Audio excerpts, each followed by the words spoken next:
ഈ വീഡിയോയിൽ full and full middle east update ആണ്. അതിൽ ഏറ്റവും ആദ്യം സൗദി അറേബ്യ ഇസ്രയേലുമായിട്ടുള്ള നോർമലൈസേഷന് വേണ്ടിയിട്ട് ഒരു സ്റ്റെപ്പ് ഡൗൺ ചെയ്തുകൊണ്ട് അടുത്തൊരു സ്റ്റേറ്റ്മെന്റ് പുറത്തുവിട്ടിരിക്കുകയാണ്. അതായത് ഇത്രയും നാളും ഒരു 2 സ്റ്റേറ്റ് തിയറിയിൽ ഉറച്ചു നിന്ന് പാലസ്തീനിയൻ സ്റ്റേറ്റ് എസ്റ്റാബ്ലിഷ് ചെയ്യണമെന്ന് പറഞ്ഞുകൊണ്ടിരുന്ന സൗദി അറേബ്യ ഗാസയിലെ വാറൊന്ന് നിർത്തിയാൽ മതി, നമുക്ക് ഈ ഒരു നോർമലൈസേഷൻ ചർച്ചകൾ മുന്നോട്ട് തുടരാം എന്ന് പറഞ്ഞിരിക്കുകയാണ്. അപ്പോൾ അതായത് അവർക്ക് തന്നെ ഒരു സ്റ്റെബിലിറ്റി ഇല്ല എന്നുള്ളതാണ്. അപ്പോൾ ഇത് എത്രമാത്രം പ്രഷർ ഉള്ളിലോട്ട് പോകുന്നോ അതനുസരിച്ചുള്ള ഒരു പ്രതികരണമായിരിക്കും ഈ ഭാഗത്തുനിന്ന് എപ്പോഴും വന്നുകൊണ്ടിരിക്കുന്നത്. അതായത് ഈ ഒരു വിഷയം ട്രംപിന്റെ അഡ്മിനിസ്ട്രേഷനിൽ നയിക്കാൻ പോകുന്ന മിഡിൽ ഈസ്റ്റ് എൻവോയ്, അതായത് മിഡിൽ ഈസ്റ്റ് ഡിപ്ലോമാറ്റ്, ആ ഒരു വ്യക്തിയുടെ അടുത്താണ് ഈ ഒരു വിഷയം ഷെയർ ചെയ്തിരിക്കുന്നത്. ട്രംപ് ആണല്ലോ ഈ എബ്രഹാം അക്കോർഡൊക്കെ കൊണ്ടുവന്നത്. അപ്പോൾ ആ രീതിയിലാണ് ഈ ഒരു ചർച്ച പുരോഗമിച്ചപ്പോഴത്തേക്കും അവർ പറഞ്ഞ് അവസാനിപ്പിച്ചത് ഗാസയിലെ ഗാസയിലെ യുദ്ധം ഒന്ന് അവസാനിപ്പിച്ചാൽ നമുക്ക് ഈ ഒരു ഇസ്രയേലുമായിട്ടുള്ള നോർമലൈസേഷനെ കുറിച്ച് സംസാരിക്കാമെന്നാണ് പറഞ്ഞിരിക്കുന്നത്. കാരണം സൗദി അറേബ്യ റിയലൈസ് ചെയ്യുന്നുണ്ട്. കാരണം ഇസ്രയേലുമായിട്ട് വെച്ചിരിക്കുന്ന പദ്ധതികൾ എന്ന് പറഞ്ഞാൽ ആ രീതിയിലുള്ള പദ്ധതികളാണ്.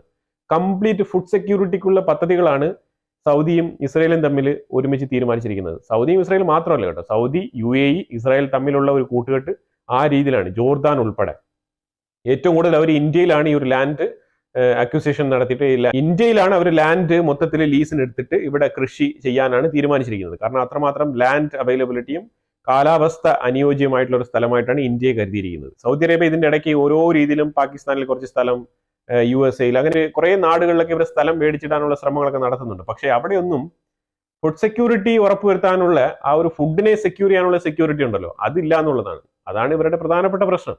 പാകിസ്ഥാനിലൊക്കെ കൊണ്ട് $100 മില്യൺ ഒക്കെ ഇട്ട് കഴിഞ്ഞാൽ അത് ഏത് വഴിക്ക് പോയെന്ന് അറിഞ്ഞാൽ മതി. അവിടെ കൃഷി ചെയ്ത് കഴിഞ്ഞാൽ അവിടെ വിളഞ്ഞു കിടക്കുന്നത് മൊത്തം അവന്മാർ തന്നെ ഗേറ്റും പൊളിച്ചു വന്ന് മോട്ടിച്ചോണ്ട് പോകും. അത് ഉറപ്പായിട്ടുള്ള കാര്യമാണ്. അപ്പൊ എന്തായാലും സൗദി ഈ ഒരു നിലയിലേക്ക് വന്നിരിക്കുകയാണ്. കാരണം അത് മനസ്സിലായി, ഇങ്ങനെ മുന്നോട്ട് പോകാൻ പറ്റൂ, ഇസ്രയേലിന്റെ അടുത്തുള്ള കളി ഒരിക്കലും നടക്കത്തില്ല എന്നുള്ളതാണ്. കാരണം ഇസ്രയേലിന്റെ വളരെ സ്ട്രോങ് ആയിട്ടുള്ള സ്റ്റേറ്റ്മെന്റ് ആണ് 2 ദിവസത്തിന് മുമ്പ് പുറത്തു വന്നത്. ഈ ഗാസ, അതായത് ഈ ഒരു പാലസ്തീനെ കാണിച്ചുകൊണ്ടുള്ള ഒരു പീസ് ട്രീറ്റി അല്ലെങ്കിൽ ഒരു നോർമലൈസേഷൻ ഒന്നും നമുക്കിടയിൽ വേണ്ട. അതായത് ഈ സ്വന്തം കൺട്രിയുടെ സോവറിനിറ്റിയെ മാനിച്ചുകൊണ്ടുള്ള റിലേഷൻഷിപ്പ് ആണെങ്കിൽ മതി. ഇസ്രയേലായിട്ട് അംഗീകരിച്ചുകൊണ്ട് മുന്നോട്ട് പോവുക, സൗദിയെ സൗദി അറേബ്യ ആയിട്ട് തന്നെ അംഗീകരിച്ചുകൊണ്ട് ഇസ്രയേൽ മുന്നോട്ട് പോകും. അതിന്റെ ഇടയ്ക്ക് എന്തിനാണ് വേറൊരു രാജ്യത്തിനെ കൊണ്ട് അവിടെ വെക്കുന്നത്? അതിന്റെ ആവശ്യമില്ല എന്നുള്ളതാണ് ഇസ്രായേൽ വളരെ വ്യക്തമായിട്ടും ശക്തമായിട്ടും പറഞ്ഞു മനസ്സിലാക്കി കൊടുത്തത്. ഇപ്പൊ കാര്യങ്ങളൊക്കെ കുറച്ച് നേരെ വഴിക്ക് വന്നിട്ടുണ്ട്. നെതന്യാഹു ഇന്നലെ രാത്രി, അതായത് ഈ ഒരു കഴിഞ്ഞ രാത്രി കെയ്റോയിലോട്ട് യാത്ര ചെയ്യേണ്ട ഒരു അവസ്ഥ ഉണ്ടായിരുന്നു. കാരണം ഒരു ബന്ദികളെ വിട്ടുകിട്ടാനുള്ള ചർച്ച മുന്നോട്ട് നയിക്കുന്നതിന്റെ ഭാഗമായിട്ട് പോവേണ്ടതായിരുന്നു. പക്ഷേ നെതന്യാഹു അത് ഡിനൈ ചെയ്തു. കാരണം അത് ഇസ്രായേൽ ഗട്ട്സ് എന്ന് പറഞ്ഞ ആ ഒരു ഡിഫൻസ് മിനിസ്റ്റർ തന്നെ അത് സംസാരിച്ച് ഒരു ലെവൽ വരെ ആക്കി കൊണ്ടുവന്നിട്ടുണ്ട്. അപ്പൊ അത് ഏകദേശം ഈ വരും 1-2, അതായത് ഈ ഒരു ആഴ്ചക്കുള്ളിൽ തന്നെ ആ ഒരു ഡീലിൽ ഒപ്പുവെക്കാനുള്ള സാധ്യതയാണ് ഒരുങ്ങുന്നത്. അപ്പൊ അതുകൊണ്ട് തന്നെയാണ് ആ പോക്ക് ഒഴിവാക്കിയത് നെതന്യാഹു. USA കൊളംബിയയിൽ ഒരു ജൂവിഷ് സ്റ്റുഡന്റ് അറ്റാക്ക് ചെയ്യപ്പെട്ടിട്ടുണ്ട്. അതിന്റെ പ്രതി എന്ന് പറഞ്ഞാൽ 20 വയസ്സുകാരൻ താരിഖ് ബെർസോലെ എന്ന് പറഞ്ഞ ഒരു സ്റ്റുഡന്റിനെ തന്നെയാണ് അറസ്റ്റ് ചെയ്തിരിക്കുന്നത്.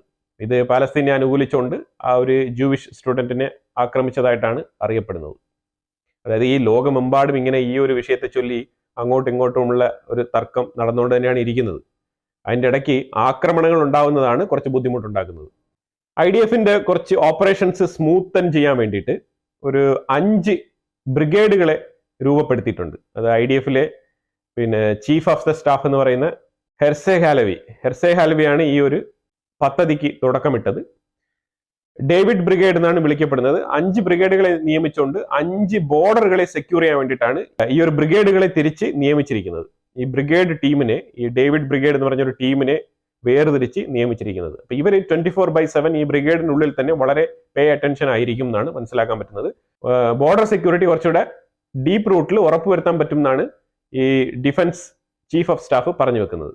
ഈ ഡൊണാൾഡ് ട്രംപ് ഷീ ജിൻപിങ്ങിനെയാണല്ലോ വിളിച്ചിരിക്കുന്നത് ഈ ഒരു സെർമണിക്ക്, ഇനോഗ്രൽ സെർമണിക്ക് വേണ്ടിയിട്ട് വിളിച്ചിരിക്കുന്നത് ഷീ ജിൻപിങ് ആണ്. അപ്പം ഇന്ത്യയെ റെപ്രസെന്റ് ചെയ്ത് ആരെയും വിളിച്ചിട്ടില്ല. അപ്പൊ അതുകൊണ്ട് ഇത് ഗ്ലോബലി ഒരു ടോക്കാക്കി, ഇത് ഗ്ലോബലി ഒരു ചർച്ചയായിട്ട് തന്നെ നടക്കുന്നുണ്ട്. എന്നിരുന്നാലും ജപ്പാനിൽ ടോക്കിയോയിൽ ഇന്നലെ ചൈനയുടെ ഫോറിൻ മിനിസ്റ്റർ സംസാരിച്ച സമയത്ത് പുള്ളി സംസാരിച്ച സമയത്ത് പറഞ്ഞത് 2 എക്കണോമിക് പവർ ലീഡേഴ്സ് ചേർന്ന് ഈ ലോകത്ത് നടക്കുന്ന പല പ്രശ്നങ്ങൾക്കും ഒരു തീരുമാനം ഉണ്ടാക്കാൻ കഴിയും എന്നുള്ള രീതിയിലുള്ള സ്റ്റേറ്റ്മെന്റ് സ്വമേധയാ പറഞ്ഞിരിക്കുന്നതാണ് കേട്ടോ. ആരും പറഞ്ഞു പറയിപ്പിച്ചതല്ല. സ്വമേധയാ ചൈന തന്നെ ചൈനയെക്കുറിച്ച് പൊക്കി പറഞ്ഞിരിക്കുന്ന ഒരു സ്റ്റേറ്റ്മെന്റ് ആയിട്ടാണ് ഇത് കൺസിഡർ ചെയ്യാൻ പറ്റുന്നത്. എന്തിനാണ് USA ഈ ഷീ ജിൻപിങ്ങിനെ വിളിച്ചതെന്ന് പറഞ്ഞാൽ ഏറ്റവും പ്രധാനപ്പെട്ട കാര്യം റഷ്യയുമായിട്ട് സംസാരിച്ചിട്ട് ആ ഒരു റഷ്യ ഉക്രൈൻ വാർ ശരിക്കും ട്രംപ് ഷീ ജിൻപിങ്ങിനെ വിളിച്ചിരിക്കുന്നത് അതൊരു ഡിപ്ലോമാറ്റിക് കോഴ്സാണ്. ശരിക്കും പറഞ്ഞാൽ പുള്ളി ഇലക്ഷന്റെ സമയത്ത് റഷ്യ ഉക്രൈൻ വാറിനെ കുറിച്ച് ഒരു അവസാനിപ്പിച്ച് വെക്കും, ഞാൻ വന്നു കഴിഞ്ഞാൽ അത് തീരുമാനമാക്കും എന്നുള്ള രീതിയിൽ പറഞ്ഞിട്ടുണ്ടായിരുന്നു.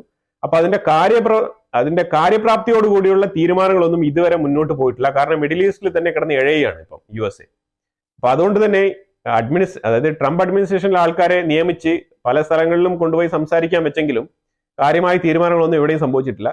അപ്പൊ അറ്റ്ലീസ്റ്റ് ഈ ഒരു ചൈനയ്ക്ക് ഈ റഷ്യ ഉക്രൈൻ വാറിൽ എന്തെങ്കിലും ഒരു തീരുമാനം ആക്കാൻ പറ്റുമോ എന്നുള്ള രീതിയിലുള്ള ശ്രമമാണ് നടത്തുന്നത്. അതിന്റെ ഭാഗമായിട്ടാണ് ഈ ഒരു ഷീ ജിൻപിങ്ങിനെ ഈ ഇനോഗ്രൽ സെറമണിക്ക് വിളിച്ചതായിട്ടാണ് 2-3 സോഴ്സുകൾ വ്യക്തമാക്കുന്നത്.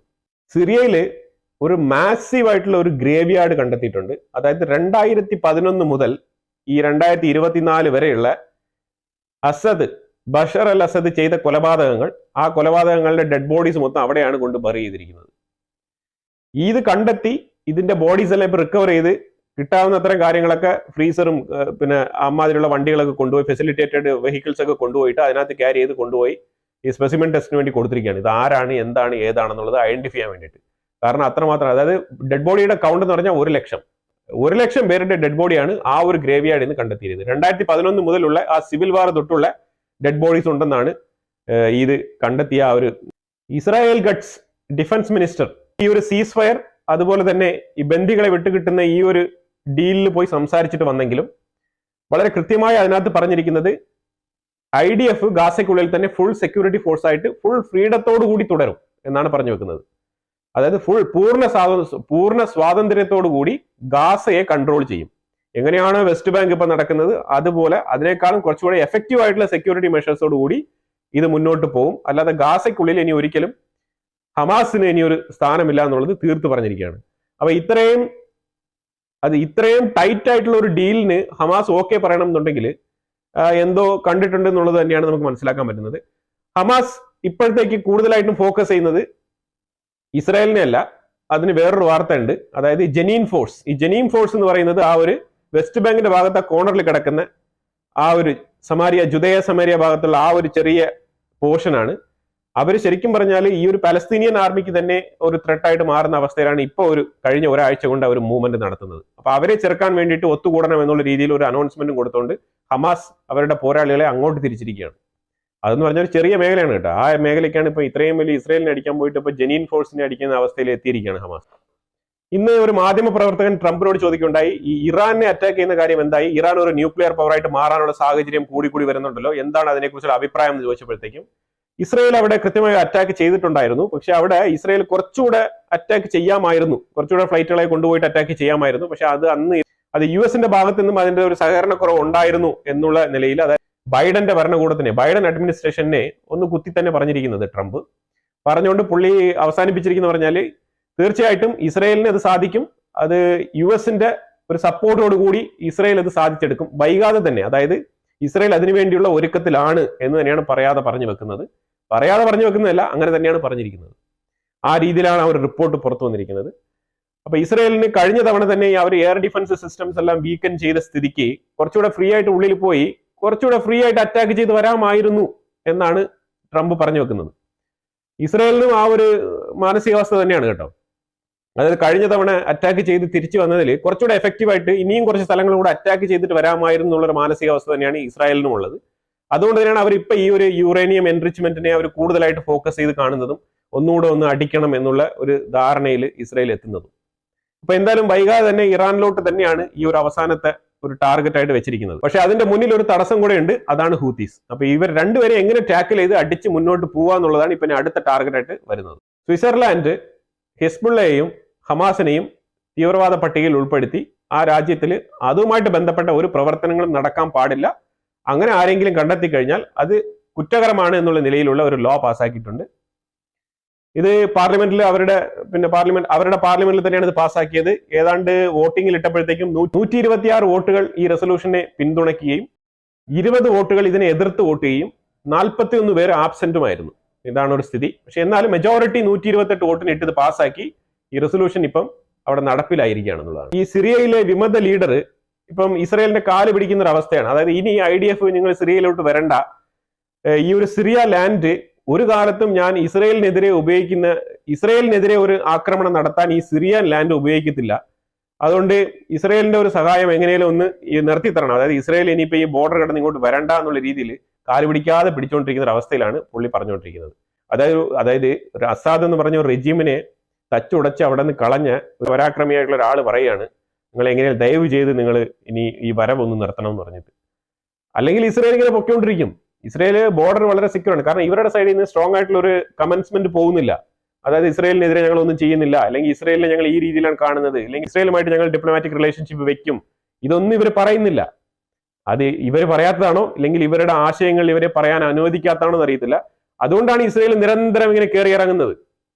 കാരണം ഇസ്രയേലിന് അറിയത്തില്ല ഇവരെന്താണ് ആക്ഷൻ എടുക്കാൻ പോകുന്നത് എന്നുള്ളത്. അപ്പൊ അതുകൊണ്ട് ഇസ്രയേലിന് ഈ ഒരു ബോർഡറിനെ ചൊല്ലി നല്ല രീതിയിലുള്ള ആശങ്കയുണ്ട്.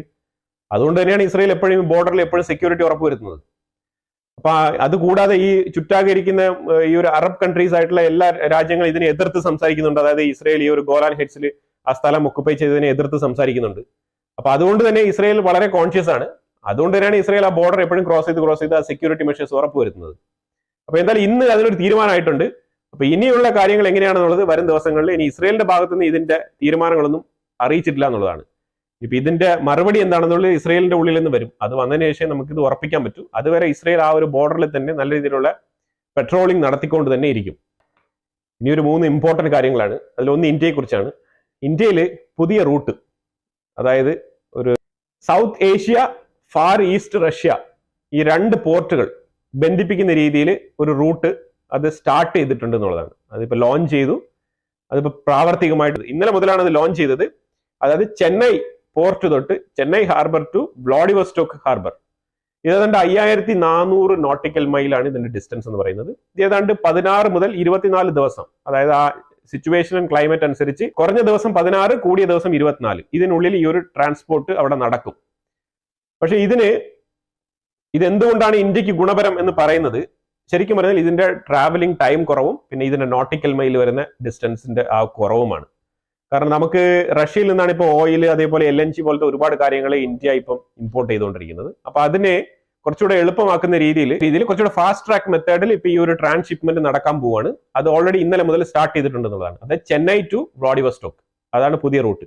എന്തുകൊണ്ട് നമ്മൾ ബെറ്റർ എന്ന് പറയുന്നു എന്ന് പറഞ്ഞു കഴിഞ്ഞാൽ, ഇത് ശരിക്കും പറഞ്ഞാൽ ഇത് INSTCക്ക് വരെ ഒരു ബദലാണ്. അതാണ് ഇതിനകത്ത് നമ്മൾ മനസ്സിലാക്കേണ്ടത്. ഈ ഇന്റർനാഷണൽ നോർത്ത് സൗത്ത് കോറിഡോർ പറഞ്ഞില്ലേ, അതുപോലെ തന്നെ ഒരു ഇമ്പോർട്ടന്റ് ആയിട്ടുള്ള റൂട്ടാണ്. അതിൽ വരുന്ന അതേ ഒരു ടൈം ലൈൻ തന്നെയാണ് ഇവിടെയും വരുന്നത്. പക്ഷേ ഇന്ത്യയിൽ സാധനം വളരെ കൺവീനിയന്റ് ആയിട്ട് മറ്റുള്ള രാജ്യങ്ങളുടെ യാതൊരുവിധ ആശങ്കയൊന്നും ഇല്ലാണ്ട്, മറ്റുള്ള രാജ്യങ്ങൾ അസർബൈജാൻ, ഇറാൻ, അസർബൈജാൻ പോലത്തെ രാജ്യങ്ങളുടെ യാതൊരു സപ്പോർട്ടും ഇല്ലാതെ തന്നെ ഈ ഒരു റൂട്ട് ഇന്ത്യക്ക് വളരെ സുരക്ഷിതമാണെന്നാണ് മനസ്സിലാക്കാൻ പറ്റുന്നത്. രണ്ടാമത്തെ കാര്യം, ഈ റൂട്ട് റെഡ് സീ റൂട്ടില്ലേ, ഗൾഫ് ഓഫ് ഏദൻ, അതിനെ സ്കിപ്പ് ചെയ്യുന്നുണ്ടെന്നുള്ളതാണ്. അതൊരു പ്രധാനപ്പെട്ട വിഷയം.